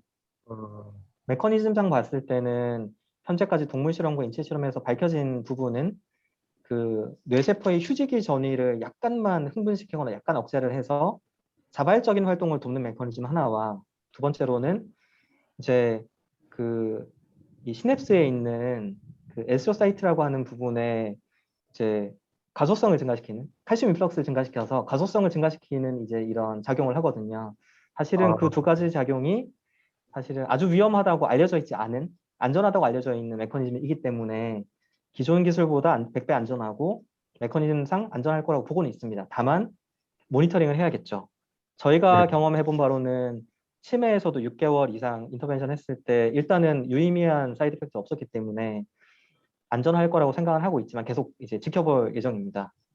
아, 그리고 네, 그리고 이제 자극을 했을 때 기존 기술이 100배 강하고 굉장히 포컬하게 들어가는데요. 저희 기술은 보통은 이제 한 3cm 바이 3cm, 5cm 바이 5cm라고 하는 조금 넓은 영역을 자극을 하고 강제로 활동을 바꾸는 게 아니라 자발적인 활동의 빈도를 바꾸는 메커니즘이기 때문에 굉장히 이제 상대적으로 좀 뭐랄까 의도하지 않은 증상이 나올 확률은 현저히 낮다고 판단을 하고 있습니다. 그래서 그런 것들을 임상에서 계속 모니터링을 하고 있는 상황이고요. 네네. 근데 오히려 그런 약간 디퓨즈하게 자극을 하는 방식이기 때문에 재택 자가 사용을 했을 때도 조금 더 일관성 있는 결과가 나오는 오히려 장점이라고 생각을 하고 있고요. 네. 이제 근데 그런 특징들을 다만 이제 좀 병원에서 원대 치료를 하거나 타겟팅해서 효능을 개선할 수 있는 여지는 있기 때문에 이런 뭐 카메라 기반의 비전 시스템이나 아니면 이제 의사분들이 좀 더 포컬하게 작업을 할 수 있는 전문가용 시스템은 따로 준비를 하고 있는 상황입니다. 아, 네. 그리고 뇌종양 관련해서 말씀하신 부분은 사실 제가 여기 전자약 기업의 사례로 말씀드리진 않았지만 노보큐어라고 하는 회사가 지금 이제 나스닥 상장사가 있고요. 이미 이제 시총이 20조 왔다 갔다 하는 회사이고 그 뇌종양을 치료할 수 있는 그러니까 정확히 말씀드리면은 그 뇌종양의 세포 증식을 억제해서 이제 그 생존 기간을 몇 달 더 연장할 수 있는 제품을 상용화하고 있습니다. 그래서 이미 이제 뇌종양 관련한 전자약 회사가 존재하고 있습니다. 아, 네. 감사합니다. 그러면은 그럴 경우에는 이제 뇌종양에 있는 그 이제 타겟 에어리어의 포컬 포인트의 인텐시티를 높여가지고 그 경로에 있는 부분에 대해서는 데미지가 안 가고 거기에 타겟 에어리어만 정확하게 이제 데미지를 줄 수 있는 그런 기술로 진행을 뭐 아, 하시는 사실은 그런 그렇지는 않고요. 거죠. 그 홀 브레인을 자극하는 방식으로 허가를 받았고 네. 다만 기술적으로는 좀 더 포컬하게 낮은 에너지를 가해서 효과를 개선할 수도 있는 기술들을 발표를 하고 있고 일부 도입을 하고 있는 걸로 알고 있습니다. 아, 네. 답변 네, 감사드립니다, 박사님. 예. 질문 감사합니다. 저희 채팅에도 또 지금 질문이 나와 있어서요. 한번 보겠습니다. 33기 강현창입니다. 전자약 관련 향정신성 의약품을 더 쉽게 만드는 건 아닌지 걱정이 됩니다. 규제할 만한 법적 장치가 마련되어 있는지요? 그 아, 질문이었습니다. 네네. 이게 조금 저희는 사실은 쉽지 않다고 보는 게 아까 말씀드렸지만 저희의 기본적인 원리가 강제로 뇌 활동을 만들어내는 것보다는 이제 뇌의 자발적인 활동들을 더 잘 만들어낼 수 있고 이제 그런 활동들을 뇌거수성 개선을 통해서 유지하는 방식에 가깝습니다. 그래서 예를 들어서 이걸 갑자기 어떤 마약의 느낌을 들게 하는 것보다는 예를 들면 기분이 쉽게 좋아졌던 사람이 여러 가지 이유로 기분이 잘 안 좋아지는데 저희 기기를 쓰면은 이제 조금 더 쉽게 좋아질 수 있는 좀 더 좋은 상태를 만들 수 있는 거고요. 이런 것들이 이미 내재되어 있는 기능을 좀 최적화시키는 거라고 생각을 하지 이런 마약성에 좀 드라마틱한 효과가 나오는 것은 아니라고 생각을 하고 있습니다. 네, 감사합니다. 저기 37기 박창룡입니다. 네네. 네, 제가 제약 바이오 연구에서 네트워크를 해서 소속이 되어 있는데요. 오늘 네네. 강의 너무 정말 인상 깊게 들었습니다. 제 생각에는 향후에 제2의 그 셀트리온이 되지 않을까 이래요. 네, 제가 예전에 처음에 셀트리온이 이제 시작하신 분도 원래는 의학 쪽이 아니었고 그분도 대우 쪽에서 이제 무역을 하시던 분이 이제 바이오 시뮬러 쪽으로 가셔가지고 이렇게 셀트리온을 이룩하셨는데 뭐 그런 점에서 굉장히 앞으로도 이 원대한 꿈을 가지고 하시면은 이게 새로운 어떤 나중에 제약의 하나의 큰 어떤 그런 부분을 성장할 수 있을 거라고 생각이 됩니다. 근데 이 시점에서 제가 좀 궁금한 거는 이제 제약 쪽에나 바이오 쪽의 기존 약들이 사실은 굉장히 좀 시장을 상당히 잡고 있고 또 굉장히 보수적인 마켓인데 이게 이제 크기 위해서는 일단은 기존의 시장을 이 카니발레이션을 일으켜가지고 마켓을 개인을 해야 되는데 과연 이 회사의 어떤 비전, 목표 이걸 봤을 때 어느 정도까지 성장할 수 있을 것인지 향후 한 뭐 5년, 10년 내에 그걸 또 어떻게 보고 계신지 굉장히 궁금하고요. 네네. 네, 그리고 이제 제일 중요한 거는 과연 이 비즈니스가 연속성이 과연 담보가 되는 건지 그런 부분에 대해서 한번 말씀해 주시면 감사하겠습니다. 네네. 말씀하신 보수적인 시장이기 때문에 사실은 결과를 누구도 장담하기는 좀 어렵다고 생각하고 있습니다. 그래서 저희는 일단 기존 시장에 들어갈 때는 기존 약물의 시장을 저희가 빼앗아 온다는 느낌보다는 사실 이 기기가 단독 치료로 허가를 받았지만 설트럴린, 항우울제에 애도온 효과가 있거든요. 그래서 사실은 이 기기가 약물과 같이 쓸 수 있다는 장점, 그리고 같이 쓰였을 때 오히려 이제 효과를 더 증대시킬 수 있다는 장점을 활용을 하고, 그리고 사실은 약이 효과가 없을 수도 있거든요. 특정 약물이 환자에게 효과가 없을 수도 있고, 아시겠지만 초기 한 달간 이 리스폰스가 이 질환을 만성화하는 데 굉장히 지대한 영향을 미치기 때문에 오히려 같이 가는 좀 비즈니스 모델을 고려를 하고 있고요. 제약사랑 같이 가는 모델을 그래서 먼저 고려를 생각을 하고 있습니다. 그리고 특히 초기 시장에서의 좀 그런 거부감들을 없애기 위해서 같이 쓰는 거, 그다음에 약물을 거부하는 환자들, 뭐 부작용이 있어서 못 쓰시거나 개인적인 어떤 뭐 이런 신념 때문에 못 쓰시거나 이런 분들에게 좀 권유를 하려고 생각을 하고 있고요. 이런 방식으로 제약사랑 협업을 했을 때 사실은 시장이 아주 크진 않고 아마 5년 내에는 연 한 200억 전후에 시장을 적응증별로 형성하는 게 좀 현실적인 그림이라고 생각을 하고 있습니다. 이미 있지만 아주 크지는 않은 시장이라고 생각을 하고 있고요. 이런 것들이 사실 뭐 아까 여러 가지 이제 좀 재택 의료기기나 뭐 다른 헬스케어, 웰니스 서비스를 말씀드렸는데 어쩌면은 이런 부분이 좀 더 시장이 빨리 올 수도 있다고 생각을 하고 있고요. 최근에 그런 시장이 고성장을 하고 있기도 하고 저희가 만약에 이걸 이제 개인들이나 가정들에 팔 수 있다고 가정을 하고 여러 가지 좀 시뮬레이션 해보면 저희가 적절한 파트너만 잘 맞는다면 사실 파트너의 채널을 활용해서 연 몇천억 정도 매출도 충분히 가능한 그런 이제 비즈니스 모델이 나오거든요. 그래서 뭐 그런 것들을 사실은 저희 굉장히 좀 열심히 검토를 하고 있고요.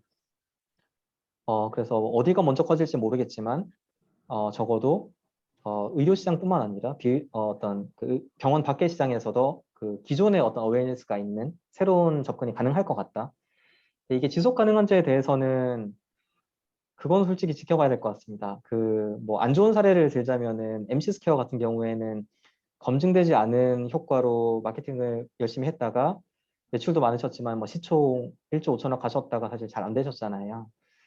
그런데 적어도 뭐 한 번 시장을 진입한 어떤 의약 분야의 퍼스트 무버한테는 그런 일은 많이 일어나진 않는다고 생각을 하고 있고 그래서 저희가 지금 하는 것처럼 열심히 에비던스 쌓고하면 뭐 완전 메인스트림이 될지 뭐 어떤 저희가 마켓시가 1위가 될지 모르겠지만 적어도 어떤 의미 있는 역할은 계속 할 수 있지 않을까 그게 뭐 어떤 위치일까를 계속 좀 고민하면서 좀 탐색을 하고 있습니다. 네, 감사합니다. 안녕하십니까. 베트남 하노이에서 제가 지금 수학하고 있는 37기 시민부입니다. 안녕하세요. 예, 우선 저는 뭐 이렇게 전문적인 지식은 없고요. 그냥 뭐 제바이언에 제가 이제 회원이기 때문에 이쪽 분야에는 최근에 우리나라 떠오르는 산업 중에 바이오가 또 중요한 산업의 한 축이다 보니까 개인적으로 관심을 좀 가지고 있는데요. 제가 우선은 그 일반인 측면에서 의료 지식인 일반인 측면에서 간단한 질문 한 2가지 하고 조금은 전문적인 질문 1가지 이렇게 드리도록 하겠습니다. 우선은 그 일반적인 질문은 우리 이기원 대표께서 전공이 보니까 신소재 쪽인데 이거는 이런 쪽에 전자약을 개발하시려 그러면은 아무래도 그 의료적인 또 깊은 지식이 필요로 할 것 같아요. 그래서 물론 요즘이 다 4차 산업혁명이 다 융합으로 가기 때문에 그런 본인이 부족한 부분을 어떻게 개발하시면서 보충을 하셨는지가 좀 궁금하고요. 그 다음에 이제 전자약이라는 게 주로 지금은 뇌의 어떤 뭐 전자파를 통해서 그 어떤 처치를 하는 방식인데 이게 예를 들어서 그 처방전 없이 개인이 시장에서 구입을 할 수 있는 건지 그런 문제 하나 하고 그 다음에 조금은 더 전문적일 수가 있는데 지금 제가 알기로는 세계적으로 뇌 종양에 관련되는 교모 세포종에 대한 특별한 치료제가 없는 걸로 알고 있습니다. 그래서 이런 부분이 그 전자약하고 일반 그 교모세포종에 관련되는 약하고 공동 임상을 그러니까 콤보로 임상이 진행되고 있는 게 있는지 그렇게 제 질문으로 요약을 하겠습니다. 네네. 그 마지막 질문 먼저 답변을 드리면은 말씀하신 정확한 적응증과 방식으로 임상도 했고 상용화도 되어 있는 게 이제 노보큐어라고 하는 회사이고요. 제가 교모세포종 치료제 회사는 제가 정확히 기억이 안 나는데요. 이제 메이저 회사 중에 하나와 딱 말씀하신 정확한 그 적응증으로 이제 허가를 받아서 상용화를 하고 있습니다. 가장 이제 시총이 큰 회사 중에 하나이고요. 죄송해요. 제가 그 질문을 좀 잊어버렸네요. 예. 그 앞에 질문은 네네네. 전공하신 게 뭐 맞아요, 소재 맞아요. 쪽, 소재식인데. 네네네. 그 말씀을 드리면은 그 뭐 이렇게 말씀드리긴 좀 그렇지만 이제 제가 이 회사에서 초창기 때 CTO를 담당을 하면서 공부를 할 수밖에 없었고요. 뭐 주전공은 아니지만 이제 뭐 열심히 해야 되다 보니까 그리고 아까 말씀드린 3가지 그 3번의 위기를 겪으면서 살아남기 위해서는 뭐 할 수밖에 없는 상황이라서 이제 그런 헝그리 정신으로 열심히 했고요.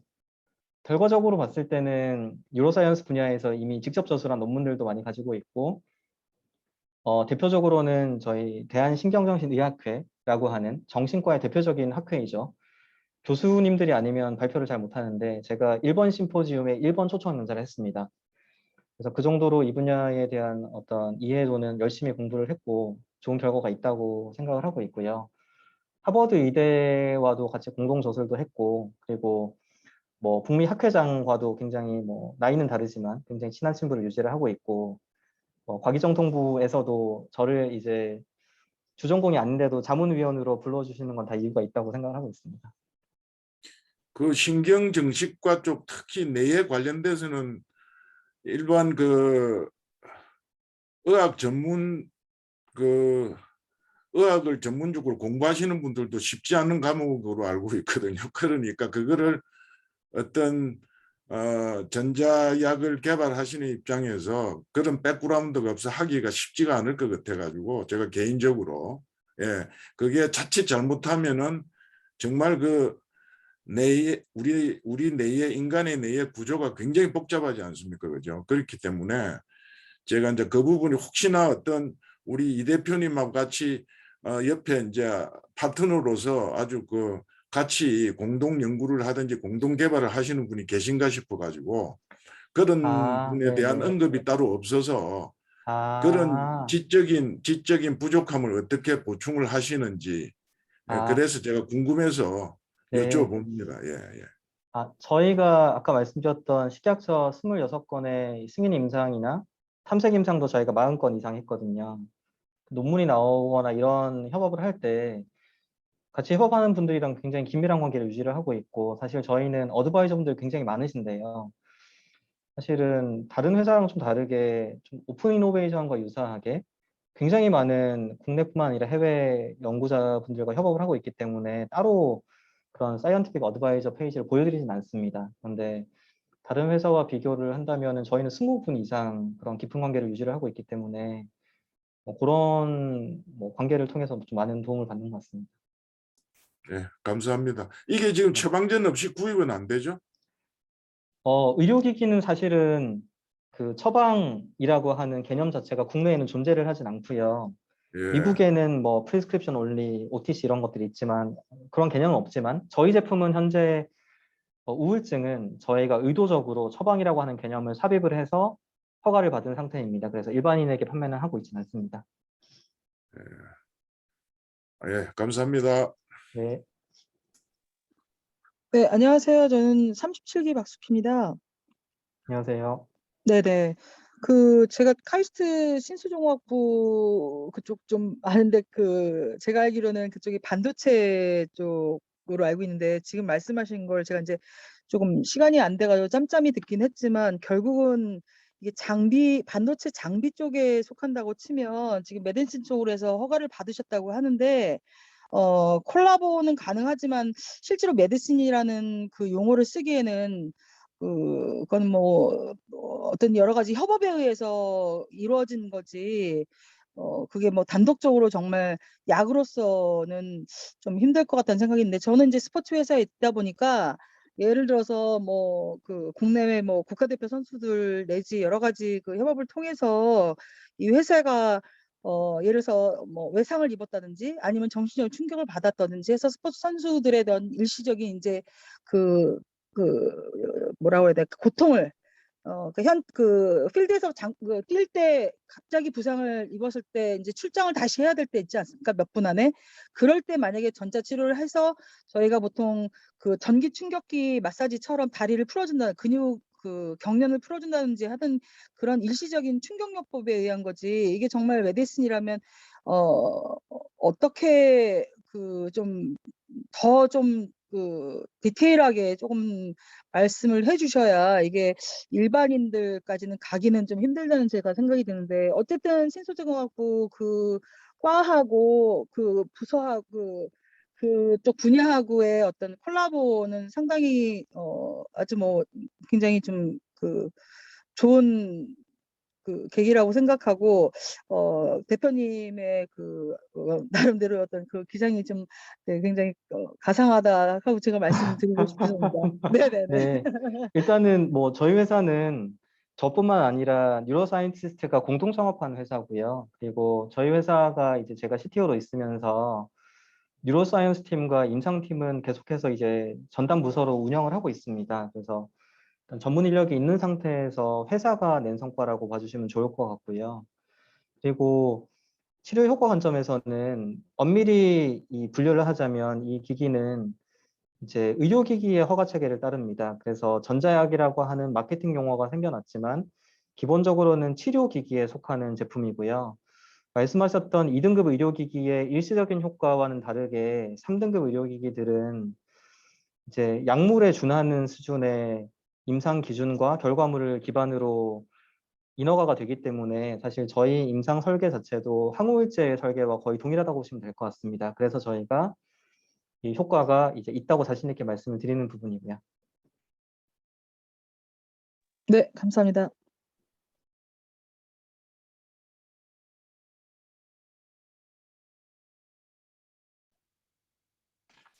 네, 질문 없으시면 제가 몇 가지 또 채팅에 있는 질문을 문의드리겠습니다.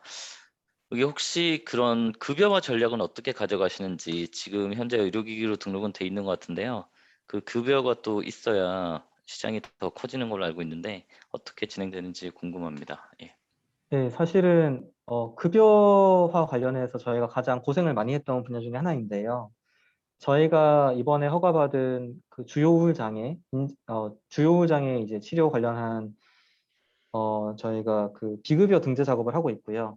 급여는 아니고 비급여 등재 작업을 하고 있고, 아마 10월에 결과가 나올 것으로 좀 기대를 하고 있습니다. 그래서 비급여 등재가 되게 되면 약물이랑 다르게 사실 아시겠지만 약물은 대부분의 수익이 어떤 약물을 유통하는 과정이나 이 제약사로 돌아가는 형태로 되어 있는데요. 기본적으로 의료기기의 어떤 수익 구조는 의료진의 행위를 기반으로 해서 이제 의료기관으로 들어가는 형태를 가지고 있습니다. 그래서 그런 관점에서는 비급여가 조금 더 유리한 측면이 있는 부분도 있습니다. 뭐 어떤 면에서 봤을 때는 좀 수익화가 용이하다고 해야 되나요? 그런 부분도 있기 때문에 이제 의료기기가 초기 시장에서는 비급여화가 되는 게 굉장히 중요하고요. 이제 10월부터는 그런 비급여를 중심으로 사업을 하려고 하고 있고요. 그 플랫폼에 탑재되어 있는 다른 생체 신호 분석 관련된 기능은 이미 급여화가 되어 있고 그 전자문진, 모바일로 하는 전자문진 관련해서도 기존에 급여 코드가 있기 때문에 그런 것들을 활용해서 이제 급여, 비급여를 같이 동반해서 활용하는 그런 플랫폼으로 보시면 될 것 같습니다.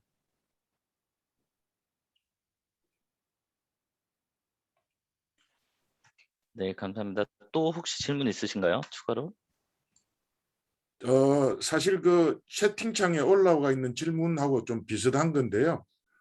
지금 일반적으로 아까 그 제가 전자약을 처방전 없이 할 수 있는지 또 뭐 처방전이 필요한지 여쭤본 게 그 전자약을 이제 우리가 막 그 하루 종일 노출할 수는 없을 것 같아요. 그걸 사용을 할 수는 없을 것 같아요. 그러니까 그게 예를 들어서 증상에 따라서 뭐 몇 시간 단위로 몇 분씩 쓰라든지 뭐 그런 어떤 약으로 치면 처방전 같은 그런 것들이 존재하는지 궁금하네요. 지금 채팅창에도 그거하고 비슷한 질문이 올라온 것 같아요. 보니까. 네네. 제가 아까 이제 저희 시스템 설명드릴 때 가장 핵심적인 기능 중에 하나로 그런 전자처방 기능을 좀 말씀드렸었고요. 일단 저희 시스템 자체는 설정을 하지 않으면 동작이 되지 않습니다. 그리고 통상적으로 저희의 이제 표준 치료 프로토콜은 하루에 30분 1회 사용으로 되어 있기 때문에 그렇게 설정을 할 수 있고 그 설정된 양을 벗어나면은 동작이 안 됩니다. 그래서 그런 것들을 다 관리를 할 수 있는 시스템이고요. 그 증상에 그 과중에 관계없이 그냥 그런 한 가지의 어떤 처방전을 가지고 있다고 보면 되겠네요. 그러면은 네, 30분이라는 거는. 예를 네, 들면 증상이 좀 네네. 심한 사람도 있을 수도 있고 약한 사람도 있을 수도 있고 그런 부분에 대해서 동일하게 사용하지는 않을 거 아닙니까? 그게. 네네. 저희가 허가받은 범위는 1.5에서 2mA 강도가 있고 이제 매일 30분씩 표준 프로토콜로 허가를 받은 건데요. 나머지 그 범위 내에서 조금 더 약하게 쓰거나 조금 더 낮은 빈도로 쓰는 것에 대해서는 의료진의 판단에 맡기고 있습니다.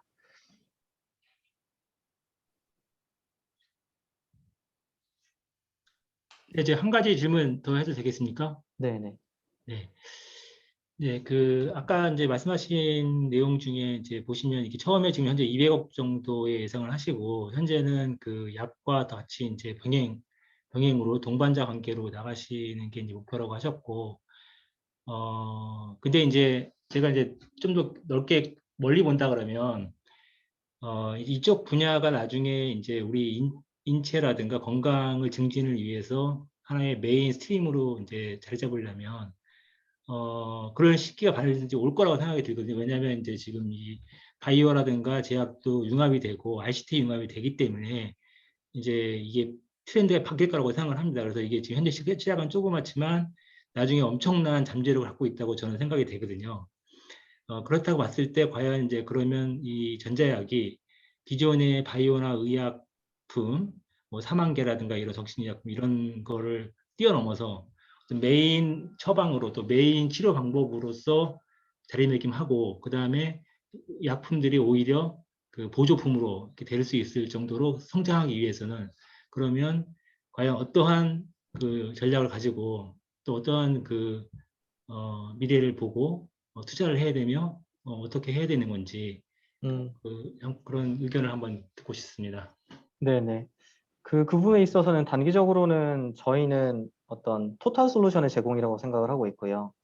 예를 들면 제약사들이 현재 의료기기나 디지털 플랫폼에 투자를 하고 있는 이유는 약의 효능으로는 더 이상 경쟁력을 확보할 수 없기 때문에 통합된 서비스를 가지고 어떤 정신과 채널 전체를 사실 관리를 하고 싶어하는, 마치 카카오톡이 여러 가지 이제 사업을 하듯이 그 채널을 가지고 싶어하는 그런 상황이라고 생각을 하거든요.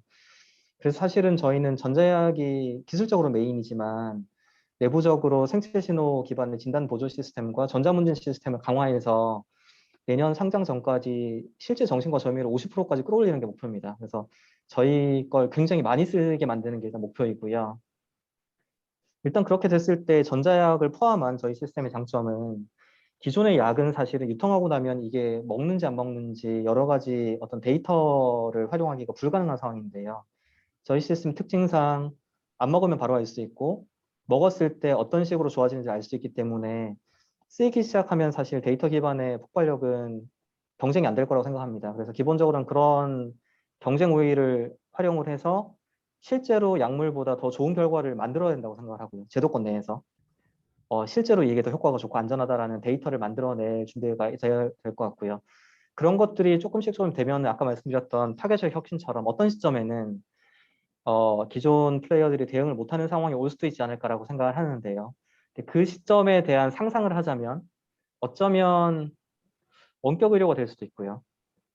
어쩌면 아마존이 들어와서 어떤 원격이 아니라 어떤 의료 서비스 배송, 온라인 기반의 어떤 배송을 도입을 하게 될 수도 있고요. 두 가지가 뭐가 문제냐면은 저희는 시스템적으로는 온라인으로 서비스를 할 수도 있거든요. 실시간으로.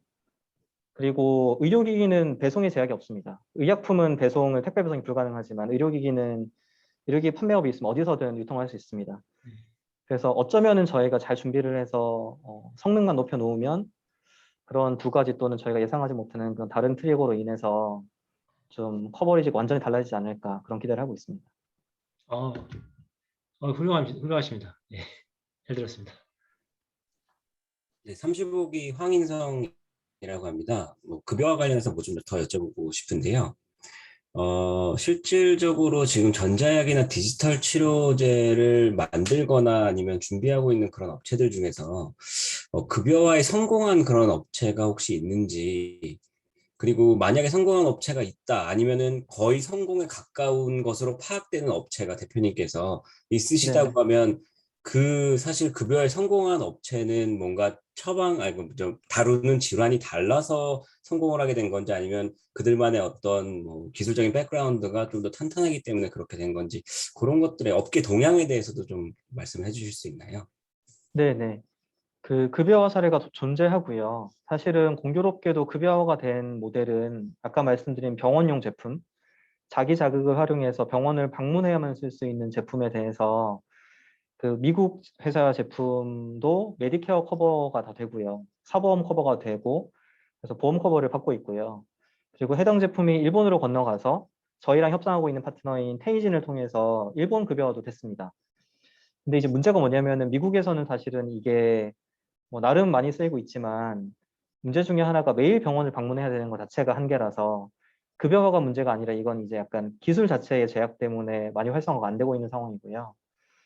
그리고 일본에서는 이제 테이진이 급여화를 잘 했는데 이쪽 급여화도 사실은 그 일본은 어쨌든 교통이 좋잖아요. 교통이 좋은데 급여화를 그 주중에 매일 맞아요. 그러니까 일주일에 5번을 채워야만 급여화가 되게 됐습니다. 그래서 뭐 저는 효과가 나오기 위해서는 그렇게 해야 된다고 생각하는데 이제 급여화는 충분히 가능하다는 거 보여줬지만 실질적인 어떤 접근성이라는 UX 관점에서 이게 디맨드를 만족 못하기 때문에 성공 못했다고 생각을 하고 그거를 할 수 있는 게 이제 재택 시스템이 시작이라고 생각하고 있습니다. 그래서 저희가 그런 걸 좀 해보려고 생각을 하고 있는 거고요.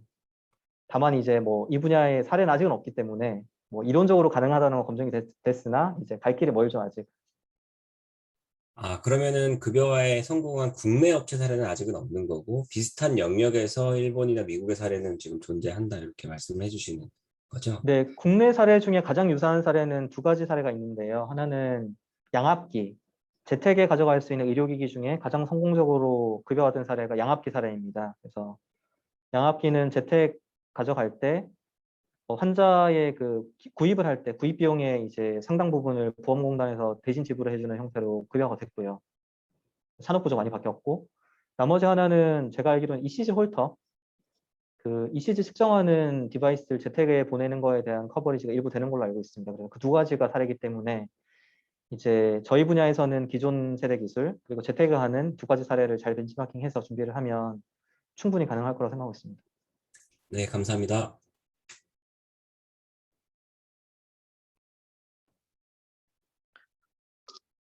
저 안녕하십니까. 저 29기 이재훈이라고 합니다.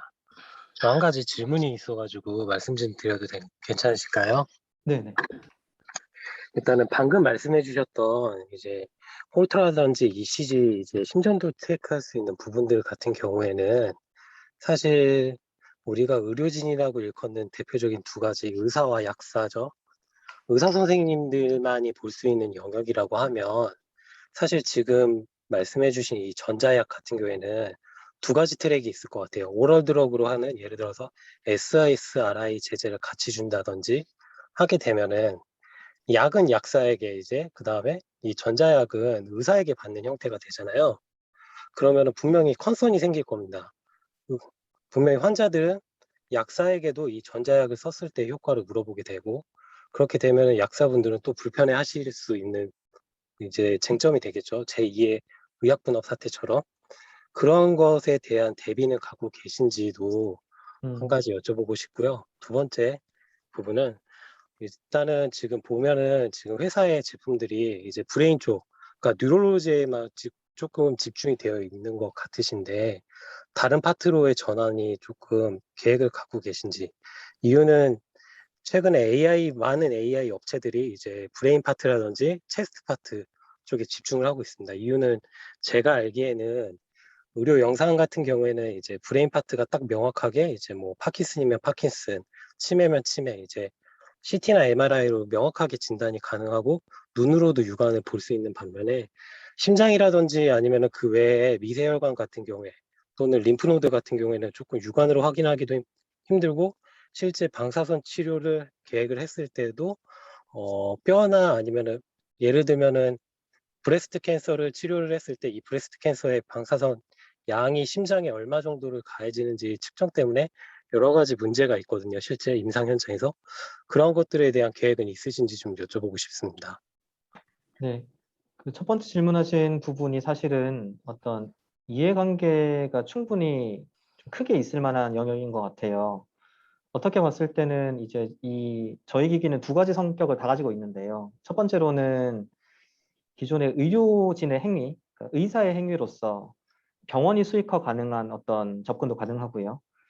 두 번째로는 이제 처방을 한다면 사실은 의료기기이기 때문에 사실 의료기기는 약사를 통해서 유통하지 않고 의료기기 업체가 유통을 하고 급여화가 되면 의료기기 업체가 직접 급여를 받는 구조이기 때문에 이 두 가지, 그러니까 업체가 이익을 좀 더 많이 보느냐 아니면 이제 의료진, 병원들의 어떤 수익을 극대화하면서 시장 진입을 하느냐 사실은 이게 가장 큰 쟁점이긴 하거든요. 디지털 치료제 업체들도. 그런데 이제 저희가 전자약이라고 하는 용어를 좀 예전에 4차 산업혁명위원회에서 냈을 때 그런 얘기를 하긴 했었어요. 약이라고 부르면 약사가 이 권한을 가져야 되는 거 아니야? 얘기를 하셔서 그래서 오히려 저는 사실 그런 생각은 원래는 안 했거든요. 그러니까 이건 명확히 기존의 의료 체계에서는 의사의 행위이거나 의료기기 기업들이 유통하는 둘 중에 하나다라고 생각을 했는데 약사 어떤 커뮤니티에서 권한을 갖고 싶어 할지도 모른다는 생각은 하고 있습니다. 다만 이제 이게 약간 제도권 내에서는 너무 큰 변화기 때문에 그렇게까지는 안 갈 거라고 저는 생각을 하고 있고요. 네.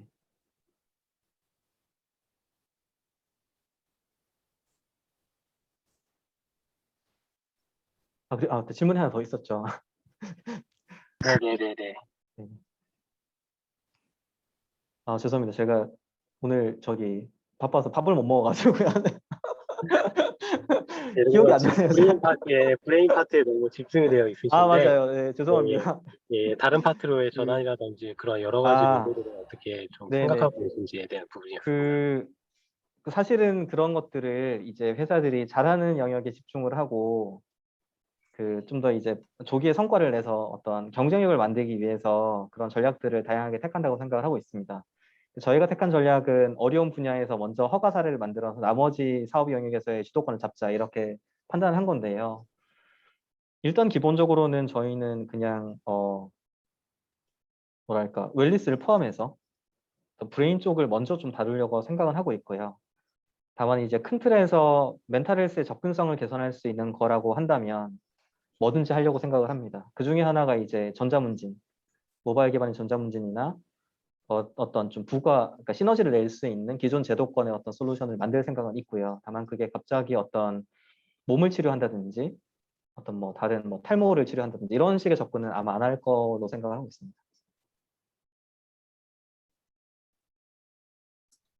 이제 뭐 질문 마무리하시고 식사하셔야 될 것 같은데요. 내가 볼 때는 상태가 좀 안 좋은 것 같습니다. 마지막 질문. 네, 우리 이 지금 대표님 질문 하나 상태가 좀 드리겠습니다. 안 좋으신 것 같아요. 예, 제가 마무리하겠습니다. 오늘 식사도 못 하실 만큼 바쁘신 와중에 저희 세미나에 와서 이렇게 강의해 주셔서 너무 감사드리고요.